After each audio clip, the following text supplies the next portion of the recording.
অসাধারণ একটা প্রবন্ধ দেখতে পাচ্ছি 26 আগস্ট 2020 সালে আপনি লিখেছেন, সেটা হচ্ছে শাশুড়ি মার কাছে চিরঋণী।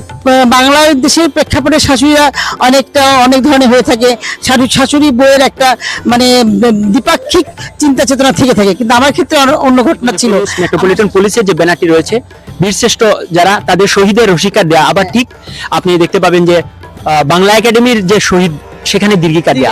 আপনি কোনটাকে সমর্থন আমি শহীদের ক্ষেত্রে আমি রস্যই কার্ডটাকে প্রেফার করছি, কারণ এখানে অলবস্য হয়সি আদ্য এটা হলেই সঠিক আমি মনে করছি।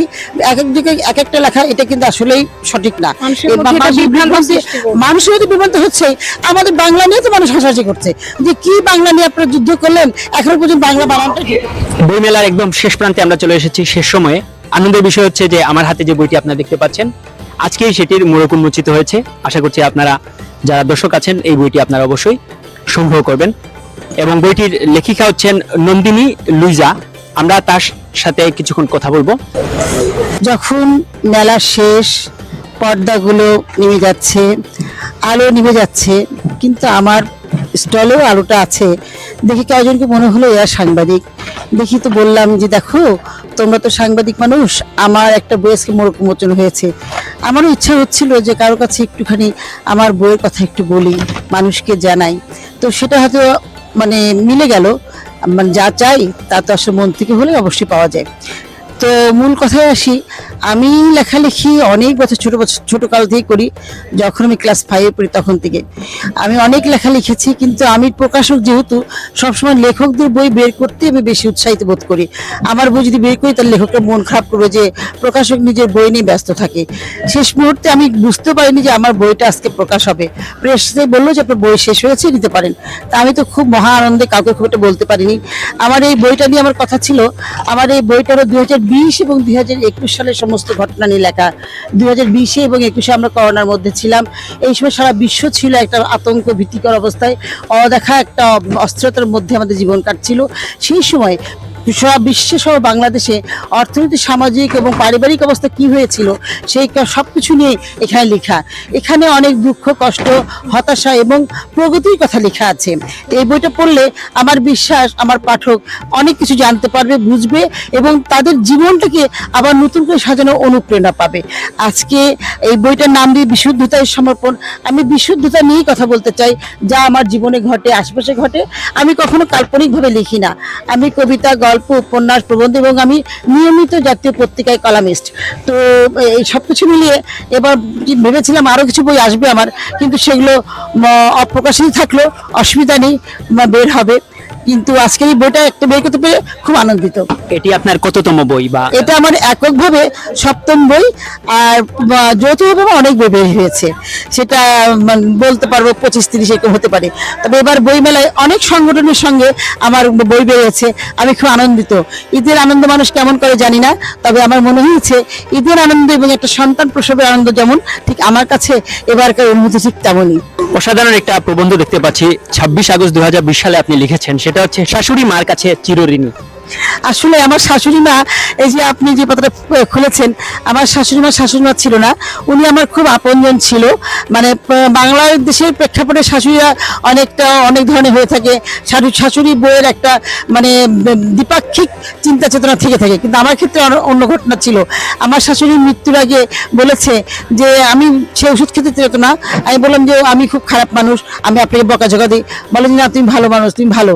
আমাকে মুখ নাড়তে, কথা বলতে, এবং আমার সবচেয়ে সৌভাগ্য তার মৃত্যুর শেষ দিনগুলো আমি তাকে সেবা করতে পেরেছি।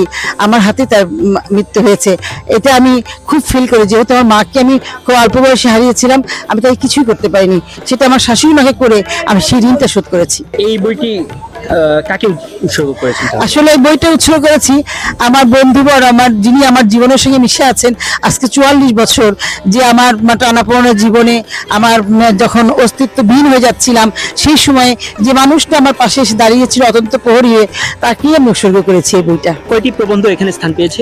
এখানে মোটামুটি 145টা প্রবন্ধ আছে, যে প্রত্যেকটা প্রবন্ধই আপনার নতুন আপনাকে আঙ্গিকে আসছে এবং একটার সঙ্গে একটা কোনো মিল নেই, এবং প্রত্যেকটা পরেই আপনার একটা মেসেজ আছে। আমার কাজই হচ্ছে প্রকৃতি নিয়ে এবং জীবন নিয়ে, জীব বৈচিত্র্য নিয়ে, এবং যা আমার জীবনে ঘটে যাচ্ছে, যা যে কথা সত্য কথাগুলো কেউ বলতে পারছে না বা বলছে না, আমি সেই কথা কিন্তু অকপটে বলতে পারি এবং বলি।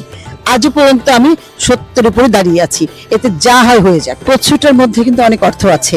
একটা দেখবেন গাছে কোনো পাতা নেই, শুধু গাছ এবং শিকড়, একটা কাক বসে আছে, আবার এটার জলছাপ দিয়েছে আয়নার মতো, মানে প্রতিবিম্ব, উল্টা প্রতিবিম্ব আসছে।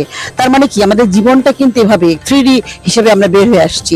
এই কাকটাকে আমি কিন্তু মানে এমনভাবে প্রতীকী হিসেবে দেখিয়েছি, জীবনটাকে আমরা শুকিয়ে যাচ্ছি, তারপরেও কিন্তু একটা জীবন বেঁচে থাকার জন্য চেষ্টা করছে। এখানে কাকটা দেওয়ার অর্থ হচ্ছে আমরা কাককে কুৎসিত বলি, কাককে আমরা অ্যাভয়েড করতে চাই, মানে বাদ দিতে চাই। আমরা কাককে পছন্দ করি না, কাকের কণ্ঠস্বরটা কর্কশ লাগে। সবকিছু মিলে আমাদের জীবনটা যে একটা কর্কশময়, সেখানেও যে বাঁচার একটা অনুভূতি আছে, সেখানেও যে বিভিন্ন রঙের ছোঁয়া আছে, যে জন্য এই পত্রবিহীন গাছে ডালে কিন্তু একটা প্রাণীকে আমি বসিয়ে দিয়েছি, যে কিনা আমাদের কুৎসিতটাকে দূর করবে। এখানে যদিও কাক, তাকে দেখেছি আমাদের মতো মানুষ যারা আমরা কাক রূপে পৃথিবীতে বাস করছি, এই সমাজে অভিনয় করছি, তাদেরকে বাদ দেওয়ার জন্যই কিন্তু আমার এটা লেখা। তাহলে মূলত এই বইটি কিন্তু হচ্ছে আমাদের জীবনের প্রতিচ্ছবি বহন করছে। হ্যাঁ, একেবারেই সত্য কথা। যেটা অ্যাস্থেটিক ভাবে যদি বলা হয়, যে এই যে ইংলিশ বলে ফেললাম, যে কাল্পনিক ঠিক না, বলবো যে যদি আমরা এটাকে প্রচ্ছন্নভাবে দেখতে চাই, আসলে পেছনে ওটাকে সামনে এনে দেখিয়েছি আমি। হ্যাঁ, যে দান্দনিকতার জন্য আমি দিয়েছি, যে আসলে কিন্তু এটা আমরা মানব জাতি, প্রাণীর কুলকে বোঝানোর জন্যই আমি এ ধরনের একটা প্রচ্ছদ দিয়েছি। বিশুদ্ধতায় সমর্পণ, আমরা যদি বিশুদ্ধ হয়ে সমর্পণে বাঁচতে পারি। ঈদ মোবারক শব্দের বানানে কেউ মুবারক লিখে, কেউ মোবারক লিখে, মানে আবার হচ্ছে ঈদ শব্দটাও কিন্তু কেউ দীর্ঘ ঈদই লিখে, আবার কেউ রস্বই দিয়ে লিখে থাকে। সেক্ষেত্রে আপনি কোন শব্দের বানানটাকে শুদ্ধ মনে করছেন সেটা জানতে চাই। আমার কাছে আমি যেটা বলবো, যে বাংলা একাডেমি প্রমিত বাংলা ভাষা নিয়ে যে মানে শব্দের মধ্যে অনেক বিচার বিশ্লেষণ করেছেন এবং বিতর্কও তৈরি হচ্ছে, কিন্তু আমি মনে করি যে প্রশ্নটা করেছি প্রসঙ্গে আসি, ঈদ আমি দীর্ঘই দিয়ে লিখতেই আমি স্বাচ্ছন্দ্য বোধ করি, এবং আমি মনে করি আমার প্রজন্মকে দীর্ঘই দিয়ে শেখানো উচিত। আমাদের এই দ্বিধাদ্বন্দ্ব বাদ দিয়ে বাংলা একাডেমি এই একটা শুদ্ধ উচ্চারণ, শুদ্ধ বানান বিষয়ে একটা সতর্কবাণী দেবে এবং সঠিকটা বলবে, যেন আমাদের আগামী প্রজন্ম কোনো ক্রমে যেন বিভ্রান্তের মধ্যে না পড়ে। বাসু থেকে যেটা করি সেটা হচ্ছে ঈদ মুবারক বানান, যেটি সেটি হচ্ছে যে দীর্ঘ ঈদ, আর মুবারক হচ্ছে মুবারাক, MUBARAK। আর ঈদটাকে আমরা রসুই যে লিখছি, এটা কিন্তু রসুইদ ঈদ যেটি, এটা কিন্তু মানে ঈদ মানে হচ্ছে ইদ্দত, মানে সময়কাল। আর দীর্ঘই আসলে সেটা হচ্ছে আইন ইয়াদাল। তো আমরা যদি রসুই লিখি সেটা হচ্ছে না। আর বিদেশি শব্দে রসিকার বসলেও কিন্তু আরবি শব্দ, আরবি এবং ইংরেজি এই দুইটা বানানকে নিয়ে কিন্তু আমাদের কাজ করার বিষয় রয়েছে। এটা আমরা কিন্তু এর আগের বার করোনার সময় যখন ছিল, আমরা কিন্তু স্মারকলিপি দিয়েছিলাম শহীদ বানানটাকে রসিকার করা এবং ঈদটাকে বহাল রাখার জন্য।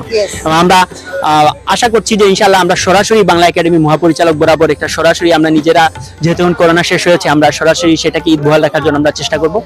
আপনাকেও পাশে থাকার আমি আহ্বান জানাবো। আর আরেকটি বানান হচ্ছে শহীদ। হ্যাঁ, যেমন বইমেলার শুরুতেই আপনারা দেখবেন যে পুলিশ, মেট্রোপলিটন পুলিশের যে ব্যানারটি রয়েছে, বীরশ্রেষ্ঠ যারা তাদের শহীদের রসিকার দেয়া। আবার ঠিক আপনি দেখতে পাবেন যে বাংলা একাডেমির যে শহীদ, সেখানে দীর্ঘিকার দেয়া।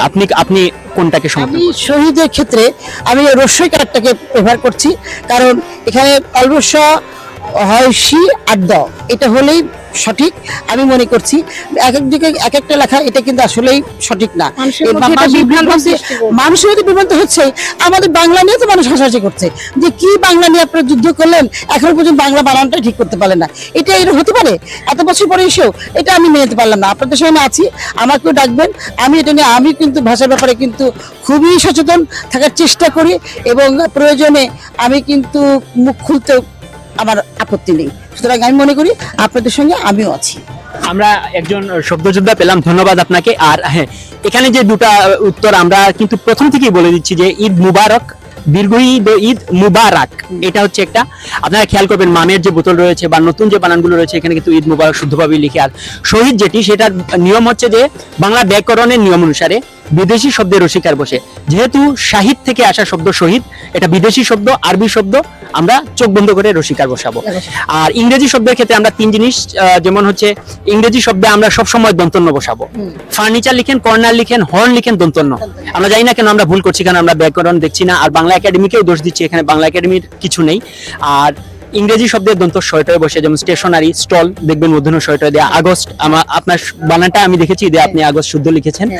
আর এটাই ধন্যবাদ জানাচ্ছি আপনাকে আমাদের সাথে থাকার জন্য। অসংখ্য ধন্যবাদ, আমার খুব ভালো লাগছে। আমি মানে ভালোটুক নিয়ে বাসায় ফিরছি। আমি এই আনন্দের অনুভূতি আমার অনেকক্ষণ থাকবে।